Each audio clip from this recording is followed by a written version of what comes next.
Para naka number 3, mas malakas pa nga siya mga lods sa electric pan namin na nakasaksak sa outlet. Gagawa ko ngayon mga lods ng electric pan na hindi na kailangan ng kuryente. So, papaganahin natin yung electric pan na ito mga lods gamit ang sikat ng araw or battery ng motor.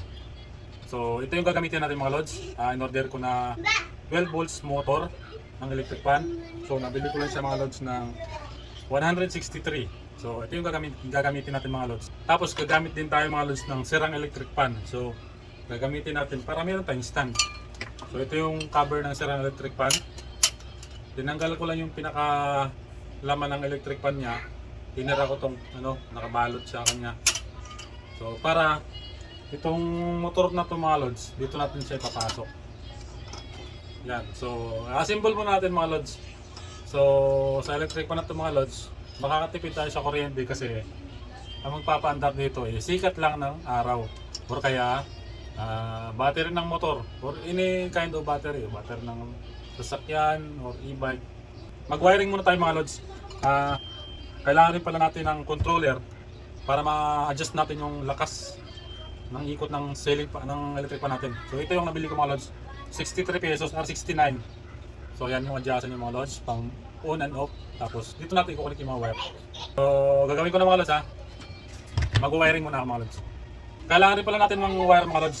Yan, hindi naman siya masyadong malaki, hindi rin masyadong maliit. So pagka ganitong kaliit, hindi na ito nasusunog kasi 12 volts lang naman to. Ayun mga lods, nakabit ko na yung wire mga lods. So ngayon kakabit naman siya natin dito mga lods. Yan. Tapos yung cover niya. So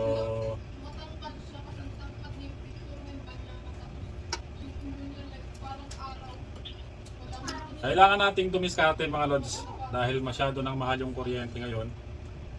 Kailangan nating dumiskarte para makatipid tayo sa kuryente mga lods. So yan. So hindi siya nag-aabot mga lods. Kailangan natin ng mahabang screw. So may nabili ako dito mga lods na 4 na black screw.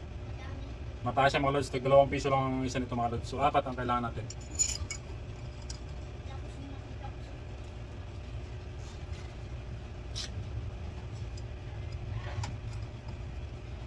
Ikabit muna natin lahat.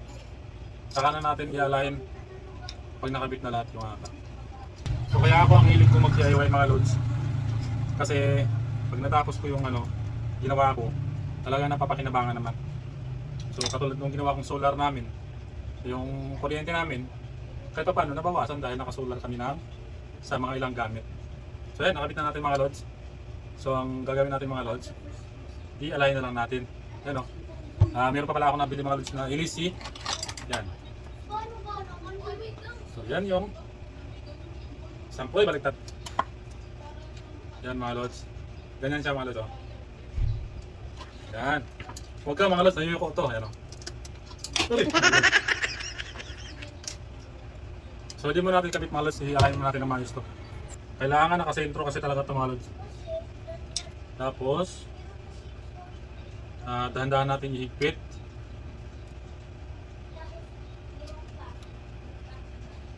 Yan.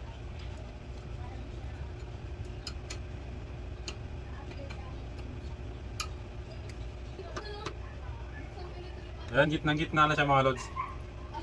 So, ito mga lods, para hindi na tayo babalik, testing muna natin kung talagang umiikot siya mga lods ha. So, testingin natin mga lods kung talagang iikot siya. Gamit muna tayo ng electrical tape, lagay natin dito para lang makita natin o makita nyo na gumagana yung ginagawa natin.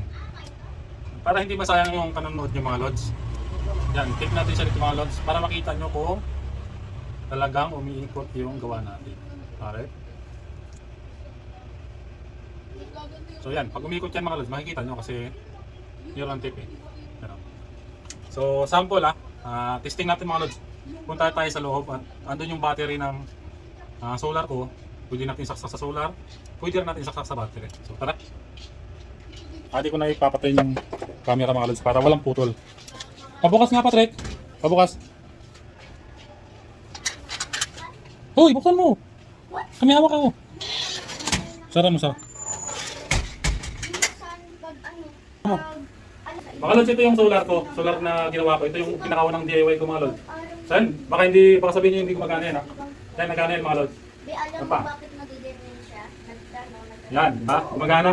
So ito yung battery mga lods. Try mo natin sa battery. Ito yung wire ng battery. Andito, dito yung volts ng battery. So, try natin sa mga lods kung iikot. Wala namang polarity ito mga lods, kahit negative or positive. Pakita natin sa inyo. Umiikot yan. Pag baliktad yung ikot, yung wire, baliktad rin lang natin. Siya, hawak. Dito ko muna siya, hawakan mo kasi hindi ako makano sa wire. Hey, what if the earth had a ring? So, piwag ka mamaya ngayon. Yan mga lods, kita ito. Okay. Try natin mga lods kung talagang iikot. Ayan mga lods, umiikot siya. No! Ilapit mo ba tayo para makita natin? No, barod! Oh. Ayan mga lods Ito yung battery. Try natin sa battery. Ayan mga lods, umiikot siya. Yan o. Yan yung battery. So, try naman natin sa solar. Ang solar naman natin nasa labas. Ito yung wire ng solar mga lods. So, try natin sa solar panel kung gagana. Solar naman tayo. Ito yung battery. Ito yung sa solar. Ayan mga lods. Gumagana siya mga lods. Gumagana pareho sa battery o sa solar. So yan, okay na. Labas tayo mga lods. Patayin yung ilaw na. Ito yun?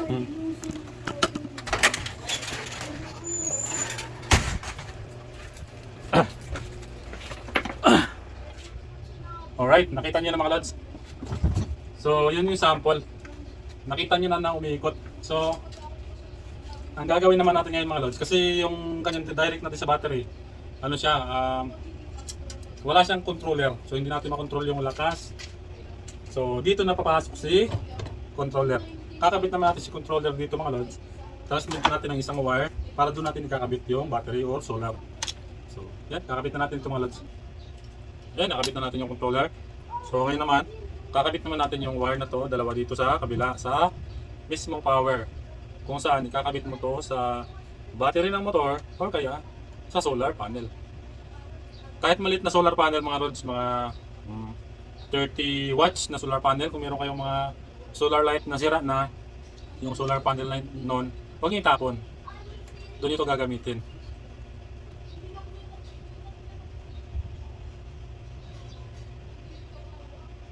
Nakabit ko na mga lods. So nilagyan ko na ng ganito para safe yung mga bata, hindi matamaan. May cover pa yan mga lods pero hindi ko muna ikakabit para maipakita ko sa inyo doon pag ina-try natin. Wala pala itong controller mga lods kasi yung controller na nabili natin defective, hindi siya gumagana. So gumana siya saglit tapos nung inikot-ikot ko na nito, naglo-lose na siya mga lods. So defective yung nabili natin controller. Sa ngayon, direct na lang naman ito sa solar or sa battery. So yan na siya mga lods. So, try natin to sa loob. May cover pa to mga lods. Andito. So, hindi ko man ikakabit kasi para makita nyo. Ito yung motor na 12 volts. So, yan o. Walang daya yung mga lods ha. Try natin sa loob. Pakita ko sa inyo na gumagana ito mga lods.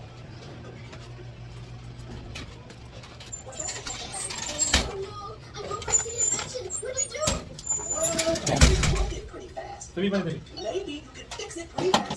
Okay, try natin mga lods. So, nilagyan ko na siya ng wire mga lods sa battery para kapitan tayo diretso. Para makita nyo na gumagana talaga yung ginawa nating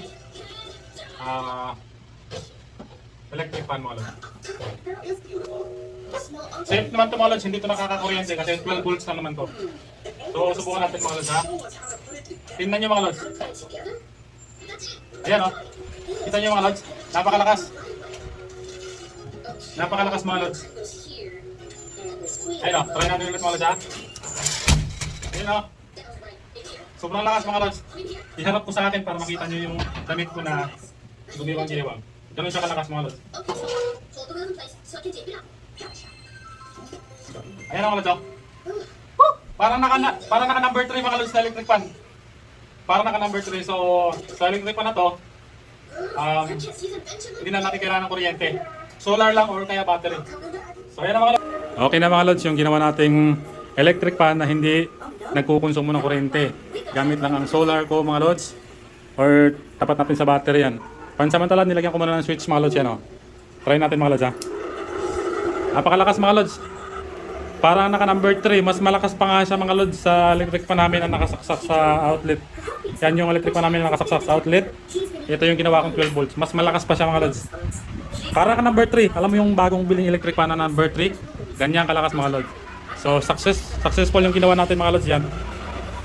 Yung ginawa natin 12 volts ay gumagana na mga lods. Although wala pa siyang controller kasi yung nabili nating controller ng volume defective. So mag-order na lang muna ako. Sa ngayon pansamantala, nilagyan ko na lang muna ng switch. Gamit yung switch na nakuha ko sa lumang ceiling fan. So ayan mga lods. Nakakonect sa aking battery. Ito yung battery mga lods na wire. Yan yung battery. Diyan siya nakakonect mga lods, 12 volts. So, meron naman tayong nagawang DIY na electric fan na hindi nagkukonsumo ng kuryente.